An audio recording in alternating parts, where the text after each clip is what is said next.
ربنا آتنا في الدنيا حسنة وفي الآخرة حسنة وقنا عذاب النار بفضل سبحان ربك رب العزة عما يصفون والسلام على المرسلين والحمد لله رب العالمين تقبل منا ومنكم تقبل يا كريم. Assalamualaikum warahmatullahi wabarakatuh. Bismillah, alhamdulillah, salatu wassalamu ala rasulillah wa ba'du. Yang sama-sama kita hormati tuan rumah, orang tua kita, Mbah Broto. Alhamdulillah pada malam hari ini Mbah Broto bersedia tempatnya untuk kita jadikan tempat pengajian. Mudah-mudahan ini tempat jadi tempat berkah jamaah. Anak cucu Mbah Broto senantiasa dalam lindungan Allah, beliau dipanjangkan umur, sehat badan. Kita baca suratul Fatihah untuk pengarang kitab, mudah-mudahan Allah berikan kekuatan, Allah berikan keberkahan, Allah berikan pahala yang terus menerus dari apa yang beliau karang untuk menjadi pahala di sisi Allah Subhanahu wa taala. Al-Fatihah. Alhamdulillahi rabbil alamin arrahmanir rahim maliki yaumiddin iyyaka na'budu wa iyyaka nasta'in ihdinas siratal mustaqim siratal ladzina an'amta 'alaihim ghairil maghdubi 'alaihim waladdallin amin. Ya Allah. Halaman 26 ya. Fasal fil haid wan nifas wal wilada. Itu ya.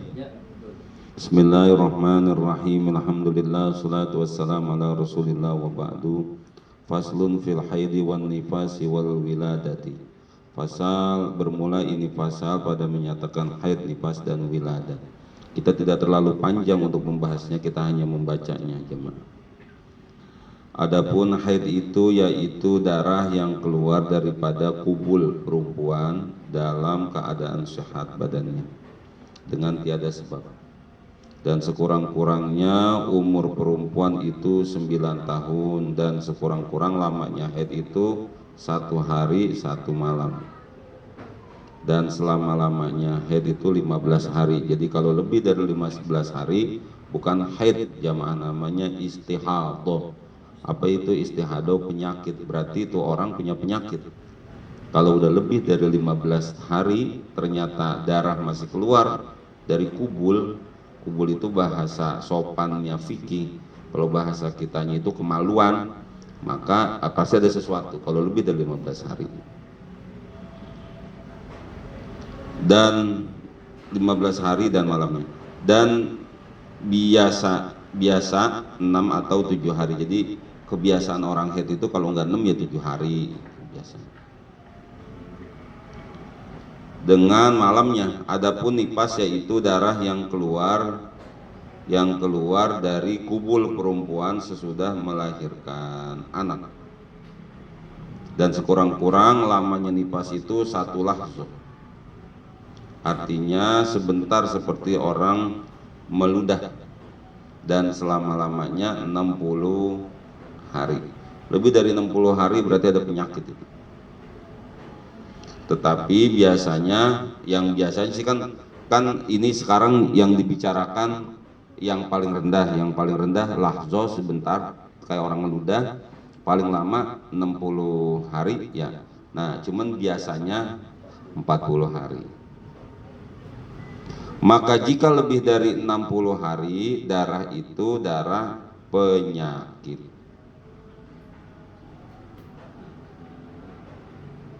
Benar ya? Penyakit namanya ada. Adapun wiladah yaitu orang beranak yang tidak diiringi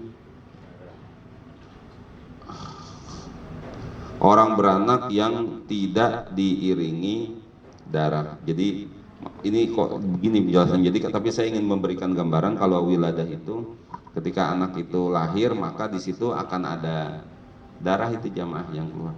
Tapi saya nggak tahu juga tuh kalau caisar itu dia akan ada darah apa enggak itu ya?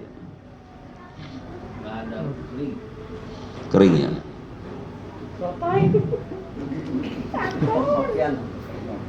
Iya. Pas sesar tiga-tiganya sesar Pak Sofyan. Saya satu-satunya.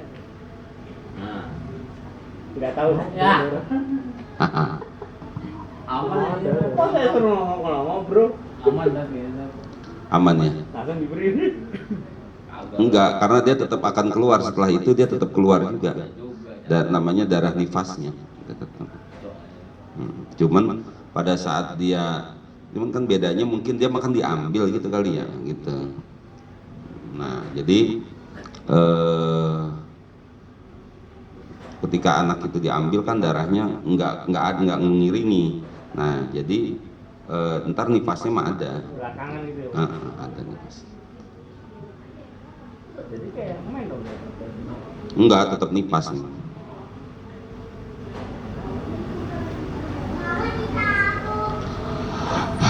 Dari hal mandi.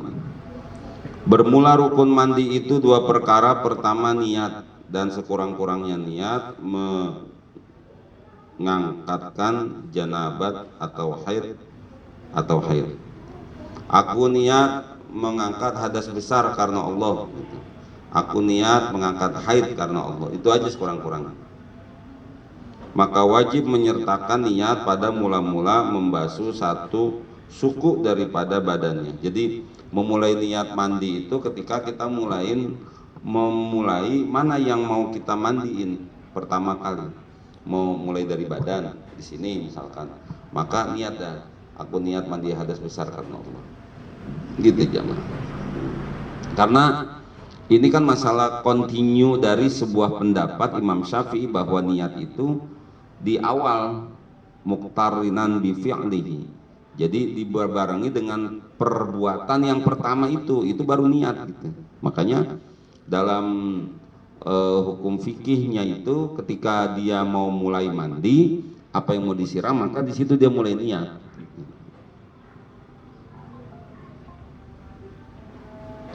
Ya tapi lepas itu semua jamaah jangan kemudian kita juga terlalu membuat aturan yang misalkan wah kalau kayak gini nggak sah dong. Ya sah aja lah bapak-bapak, karena kan itu satu pendapat.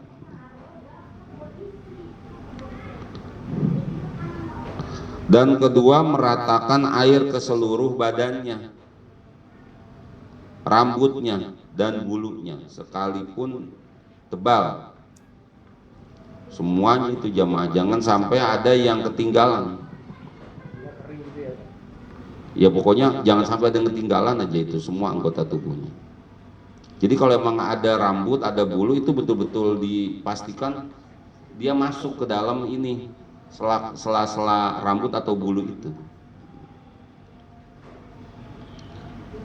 Sekalipun tebal. Dan wajib atas perempuan membasuh barang yang nyata pada farjnya. Farjnya itu kemaluannya ketika berjongkok. Jadi ukuran perempuan itu mana yang dianggap harus dimandikan dan itu adalah anggota tubuh yang zohir, maka sekira-kira dia lagi jongkok itu kemaluannya seapa terbukanya itu zohir, itu dimandiin gitu. Tapi saya kira perempuan juga lebih punya paham lagi daripada dari bagaimana dia caranya mandi. Sampai di sini bapak-bapak kita tidak bicara yang jorok, tidak, tapi kita sedang bicara hukum, gitu ya.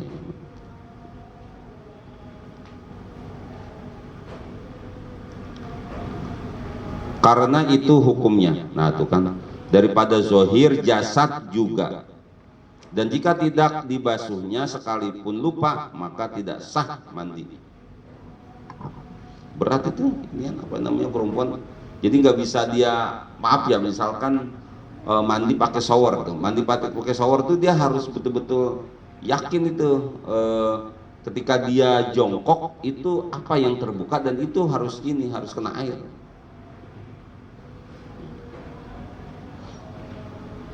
Faslun. Bermula sunnah mandi itu amat banyak. Setengah daripadanya berwudu dengan sempurna. Sebelum mandi wudu dulu jamaah. Sebelum mandi wudu dulu. Makanya maaf bapak-bapak, ketika misalkan hubungan suami istri dilaksanakan di malam hari, maka sunnahnya wudu dulu kita kalau mau tidur. Sehingga nanti kalaupun memang mandi, kita nggak wudhu aja nggak apa-apa itu jamaah, karena sudah wudhu malamnya. Paham nggak bapak-bapak? Lalu kenapa kok kemudian wudhu jamaah? Seandainya ada orang yang dia belum mandi hadas besar, karena kan nggak mungkin misalkan jam 1 atau jam 2 nggak mungkin dia mandi. Pertama bisa jadi rumahnya tidak memungkinkan karena mungkin ngontrak, atau mungkin daerahnya daerah mana tahu yang mandinya juga airnya dinginnya minta ampun, maka dia mandi aja, wudhu. Beda bapak-bapak, kalau di Arab itu hampir semua rumah itu airnya 2 macam. Di Arab itu hampir semua rumah, yang panas sama ini pasti itu, walaupun rumahnya tidak begitu cakep. Dan di sana sudah membiasakan setiap rumah itu kan dia rumah mereka, kalau daerah-daerah Mekah gitu, Jeddah itu masih flat rumahnya. Tapi ada juga nanti yang satu rumah satu, tapi jarang sih jamaah.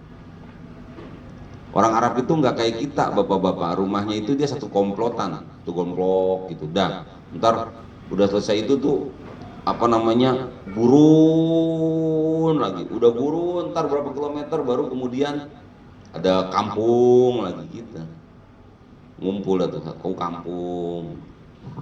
Kalau kita kan nggak tahu ya karena apa Jakarta, kalau di Jakarta kayaknya ada-adanya jalan tuh udah kampung, di rumah aja udah. Oh di sana enggak.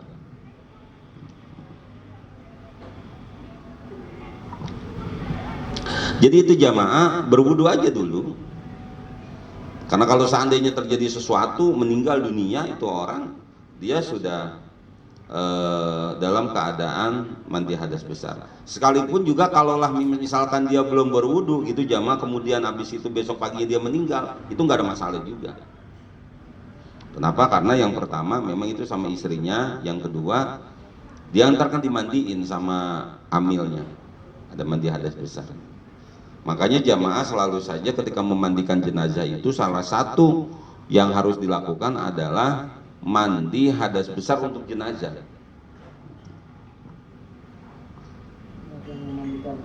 Iya, yang amilnya itu.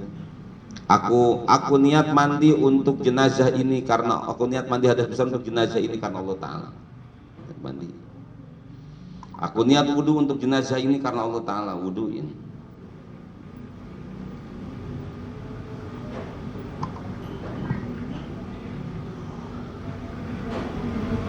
Catur belajar. Ini dia. Ini ceritanya ini karena libur 3 hari ini kelihatan ini ya. Iya. Makanya. Oh ya long weekend. Long weekend. Makanya agak dibuka.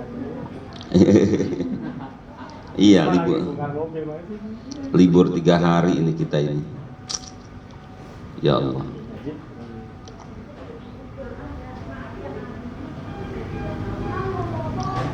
Bermula sunnah mandi itu amat banyak, setengah diantaranya berwudu dengan sempurnanya dahulu daripada mandi, dan menggosok-gosok sekalian badannya. Dan sunnah dimulai mandi itu dengan menuangkan air pada lambung kanan. Ya sunnahnya kanan dulu baru kiri gitu aja. 3 kali.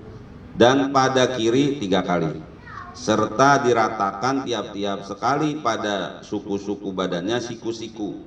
Tapi ini suku-suku, lekukan-lekukan lah ini, pada lekukan-lekukan badannya. Dan sunnah menghadap kiblat, sunnahnya menghadap kiblat.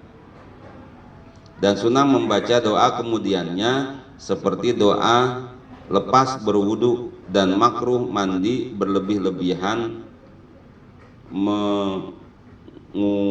mengocorkan air sekalipun di tepi sungai.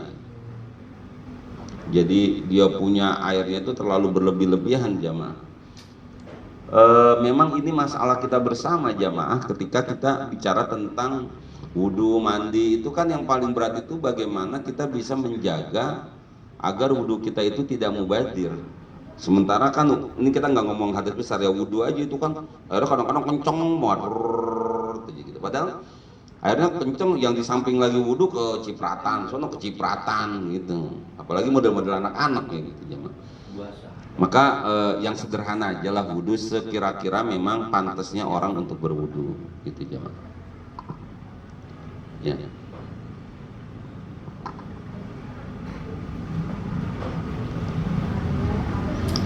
Paslun. Bermula disunatkan mandi bagi orang yang hendak sembahyang Jumat dan pada 2 hari raya. Mau sholat Idul Fitri, Idul Adha mandi dulu. Mau sholat Jumat mandi dulu. Dan pada 2 gerhana itu gerhana matahari dan gerhana bulan.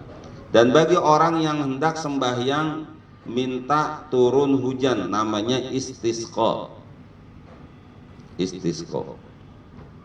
Doa minta hujan namanya doa, sholat minta hujan namanya sholat istisqa. Ada istisqa, ada istikharah. Kalau istikharah itu minta petunjuk, kalau istisqa itu minta supaya hujan diturunin.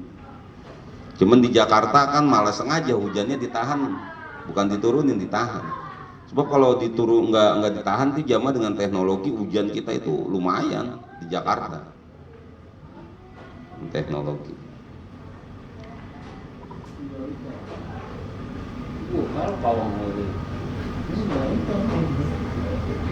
Dia ada timnya itu ya, naik kapal itu.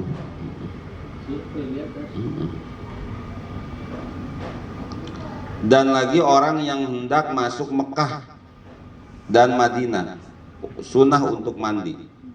Dan wukuf dan Arafah, mau wukuf, mau berangkat dari tempat hotel dia niat mau di Arafah, di sunnah mandi. Terus dan Arafah, di Arafahnya juga sunnah mandi. Dan tawaf sunnah mandi, tapi mandinya jangan pakai inian, jangan pakai sabun kalau tawaf. Dan bagi kafir apabila masuk Islam itu wajib. Ada orang kafir masuk Islam, nah dia wajib mandi. Dan bagi orang yang memandikan mayit, sunnah dia untuk memandikan hadas besar untuk mayitnya. Dan bagi orang yang buang darah, dan bagi orang yang sembuh dari penyakit gila atau siuman dan pingsan, daripada pingsan. Darah ini perempuan ini.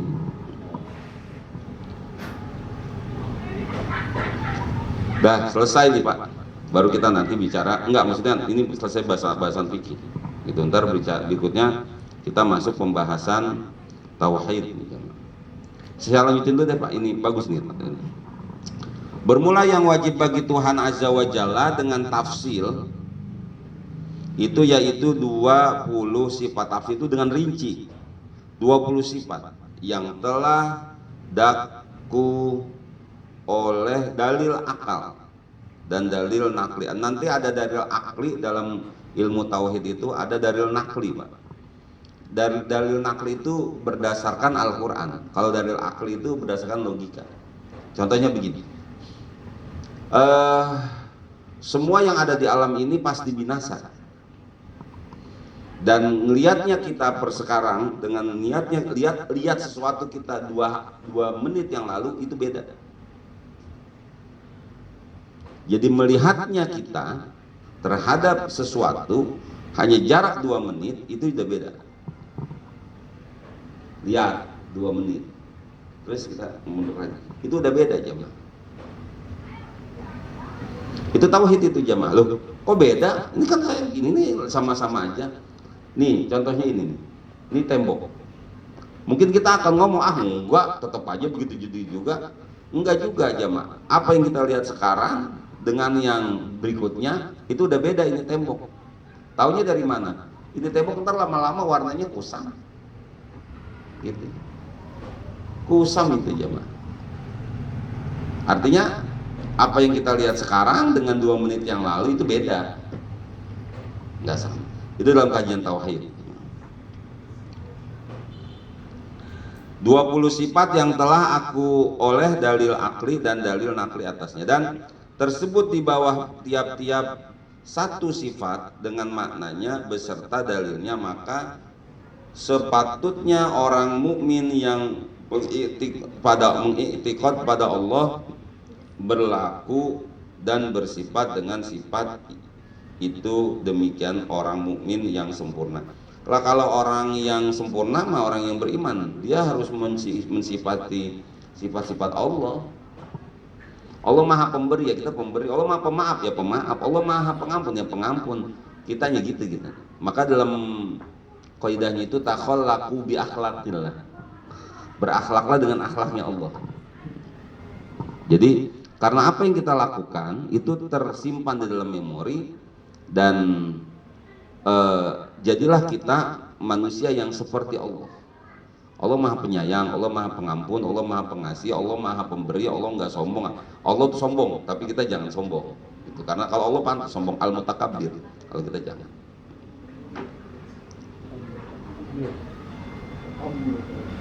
Orang mukmin yang mengiktikad pada Allah berlaku dan bersifat dengan sifat itu. Demikian orang mukmin yang sempurna. Adapun yang mustahil pada Tuhan Azza wa Jalla dengan tafsil adalah 20 perkara dan lawannya 20 sifat yang wajib. Itu satu per satu akan disebut sesudahnya sifat-sifat itu adanya.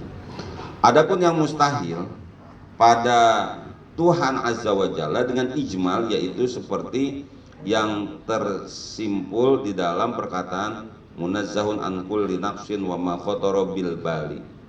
Artinya Maha suci Allah daripada tiap-tiap sifat kekurangan dan daripada barang yang tercita-cita di dalam hati adanya. Ntar ada yang wajib bagi Allah, ada yang mustahil bagi Allah, ada yang jaiz bagi Allah. Sampai di sini dulu, wallahu a'lam bishawab. Baru tersebut 20 wujud kita bakum mukhalafatul lil hawadits. Di sini ada di sini.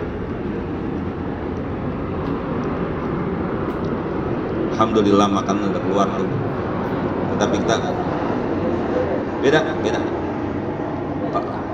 Kalau Asmaul Husna itu nama lain dari Allah. Kalau ini bukan sifatnya Allah, perilakunya Allah tuh ini. Itu nama. Jadi nama Allah itu ada 99, walillahil asmaul husna fad'uhu biha. Allah punya asmaul husna, maka doalah dengan asmaul husna itu. Pendapat seolah-olah Allah itu duduk di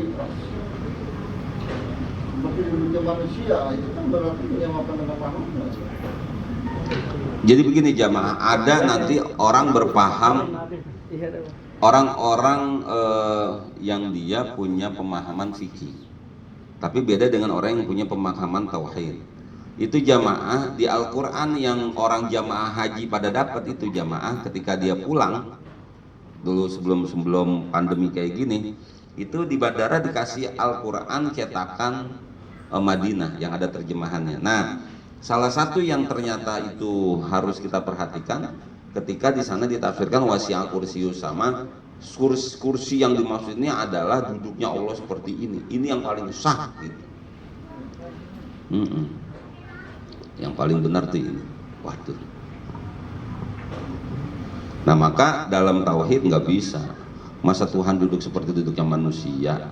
Nggak bisa. Dan Allah adanya Allah tidak seperti adanya manusia. Kayak kita kan adanya kita kan karena ada orang tua karena ada orang tua lagi terus begitu. Yang berikutnya jamaah kita itu menempati tempat yang kosong, namanya mamala paragon. Kenapa kok kemudian kita ada di sini jamaah bisa duduk di sini karena tempatnya kan kosong. Coba kalau tempatnya isi, nggak bisa kan? Ya Allah.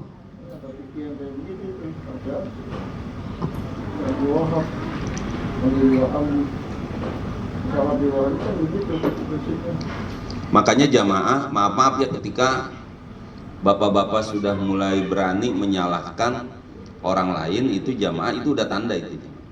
Itu tinggal selangkah lagi tuh. Selangkah lagi udah mengkafirkan orang. Tinggal selangkah doang. Itu makanya kan akhirnya Said Agil Sirot nggak takut dia ngomong. Pintu dari teroris itu Wahabi dan Salafi. Nggak salah itu. Enggak, dia nggak ada di TV kok, bukan di WA. Di TV. Karena bukan apa-apa jamaah. Ketika ada orang yang menyalahkan sesama muslim, apalagi yang disalahkan itu sesuatu yang sifatnya itu masih belum tentu gitu jamaah, lalu kemudian muncul kata-kata bid'ah, maka kan itu konsep dari bid'ah itu nanti berikutnya dia masuk neraka jamaah. Itu cuman coba bagaimana sih sesama Islam dia dibilang masuk neraka, berarti neraka itu kecil banget ya, cuman punya kelompok tertentu doang. Coba. Jadi di luar dari komunitas dia yang itu neraka. Makanya disebut dengan pintu masuknya teroris itu di situ.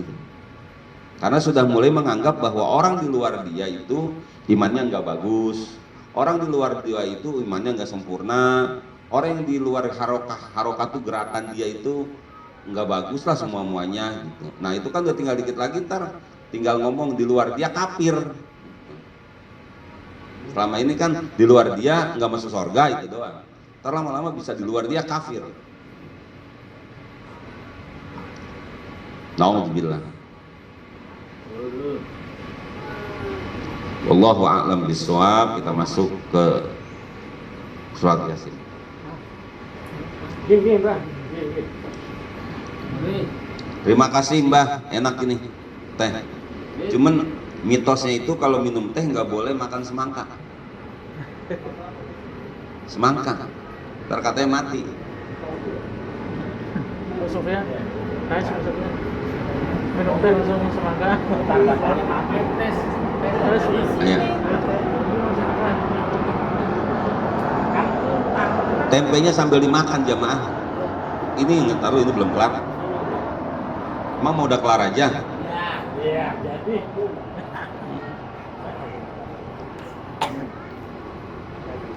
masih pada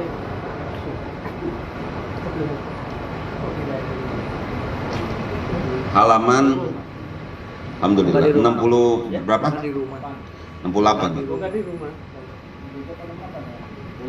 67 ya? 67. Saya yang enggak pakai. Wa fi riwayatin innallaha ta'ala yad'u arwahal malaikah.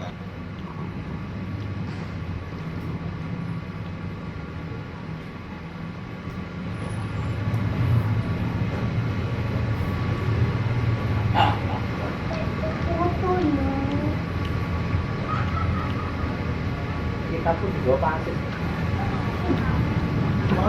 Bola pulang kampung. Wa nufikha fi suri faidahum minal ajdati ila rabbihim yansilun.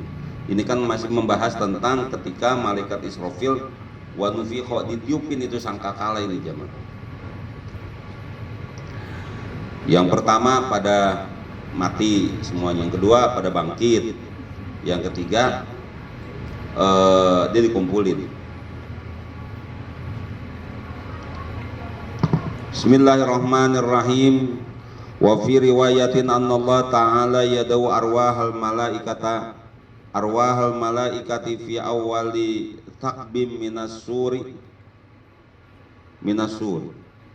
Dalam satu riwayat disebutkan Allah meletakkan ruh para malaikat di lubang yang pertama dalam sangkakala. Udah aman para malaikat.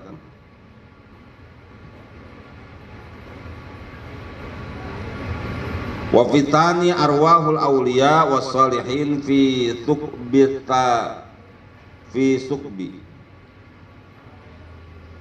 salisi. Dan ruh para nabi di lubang yang kedua, dan ruh para wali dan orang-orang soleh di lubang yang ketiga.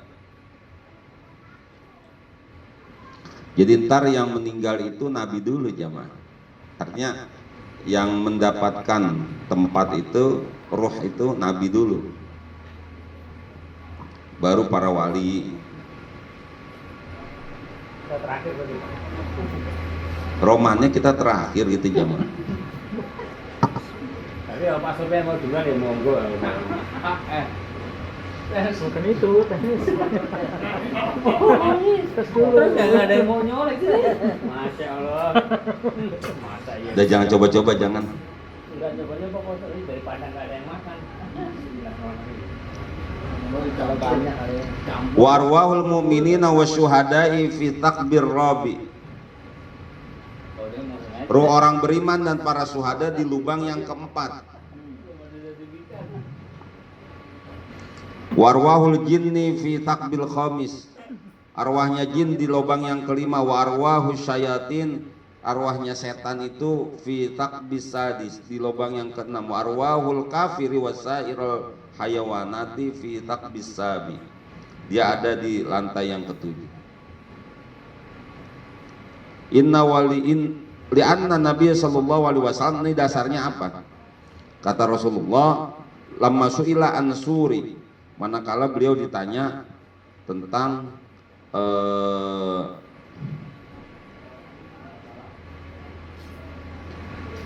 jauhnya perjalanan. Qala huwa qarnun tauluhu masiratu sab'ati alafin.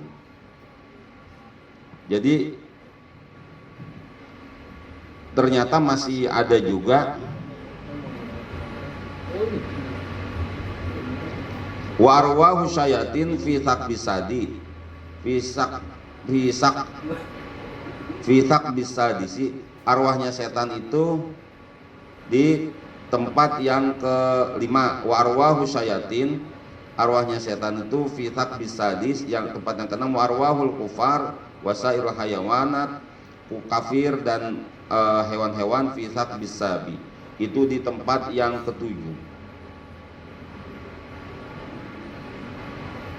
Lianna Nabi Shallallahu Alaihi Wasallam, dalilnya itu karena ada Rasulullah Shallallahu Alaihi Wasallam lamma su'ila ansuri, ketika Rasulullah ditanya tentang sangkakala. Qala huwa qarnun tauluhu masiratu sab'ati alafin. Kata Rasulullah, dia ada tanduk dan itu menggampai tuh.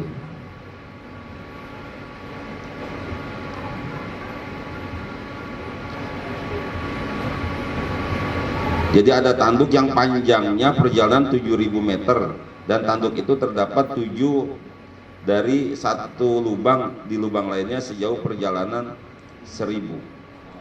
Qarnun tauluhu masiratu sab'ati alafin, perjalanannya itu kurang lebih 7.000 tahun. Wa fi sab'atu thuqabin, itu ntar ada 7 lubang. Min takbin ila takbin maisaratu alafi sanatin. Satu lubang dengan lubang yang berikutnya itu perjalanan itu 1.000 tahun. 1.000 tahunnya, ingat ya jamaah, ini 1.000 tahunnya akhirat. Jadi 1.000 tahun itu kalau ukuran dunia itu 1.000 tahunnya di dunia, 1 tahunnya di sana. Maka di sini 1.000 tahunnya, kalau 1.000 tahunnya di dunia berarti di sana cuma sehari doang. Ya digebukin sehari dah, tapi ntar bisa dapat masuk surga, girang gitu. Jangan lama-lama makanya. Ya Allah, ya Arhamar Rahim, ya Arhamar. Sampai sini bapak-bapak ada yang ditanyakan? Udah kan. 7 tahun Bang. Enggak ada ya? Baik, kita cukupin. Bismillahirrahmanirrahim. Alhamdulillahirabbil alamin. Allahumma shalli ala sayyidina Muhammad wa ala ali sayyidina Muhammad. Allahumma aftah alaina hikmataka wa ansur alaina min khazaini rahmatika. Ya dzal jalali wal ikram, rabbana atina fid dunya hasanah wa fil akhirati hasanah wa qina adzabannar. Walhamdulillahi rabbil alamin.